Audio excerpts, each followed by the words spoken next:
High, আমি ইত্তিকা। Story বুকের আরেকটা পাতায় তোমাদের সবাইকে মিষ্টি আমন্ত্রণ। আমি তো আগেই বলেছিলাম সন্ধ্যাবেলা পৃথাদের বাড়িতে পৃথার জন্মদিন অ্যারেঞ্জ করা হয়েছে, তো সেখানেই আমাদের নিমন্ত্রণ ছিল। আর আমি গিফট নিয়ে চলে যাই সেখানে। আর গিয়ে তো দেখি ওরা সুন্দর সুন্দর ফটো তুলবে বলে আগে থেকেই দারুণ ডেকোরেশন করে রেখেছে। আর এই যে এই কেকটাই সকালে পৃথা অর্ডার দিয়ে এসেছিল, আর ও চেয়েছিল পার্পেল কালারের হবে, তো সেরকমভাবেই ওই কাকুটা বানিয়ে দিয়েছে। আর কেকটা দেখতে যেমন ভালো হয়েছিল, খেতেও কিন্তু দারুণ হয়েছিল। আর এই যে আমাদের মিষ্টি মেয়ে Pritha. Happy birthday to you. Happy birthday to you.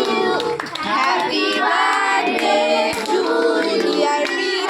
আর কেক কাটিং হয়ে যাওয়ার পর সবাই তো স্নো স্প্রে ছেটাতেই ব্যস্ত। আর এই যে মেয়েটাকে পুরো স্নোম্যান বানিয়ে দিয়েছে। আর এই যে পৃথা, মোহিনী সবাই এবার নাচানাচি শুরু করে দিয়েছে। আমরা বার্থডে পার্টিতে গিয়েছি, আর নাচ হবে না? বাচ্চা থেকে বড় সবাই মিলে আমরা খুব এনজয় করি আর নাচানাচিও করি। আর এরা চারজন যে এত এনজয় করছে, বারবার খাওয়ার জন্য ডাকা হলেও যেতেই চাইছে না। তো তারপর আমরা খেতে বসলাম। আর ডিনারে ছিল ফ্রাইড রাইস, চিকেন কষা, আর স্যালাডটা দিতে ভুলে গিয়েছিলো, তো লাস্টে দিয়ে দিয়েছিল, আর পায়েস, মিষ্টি আর কেক।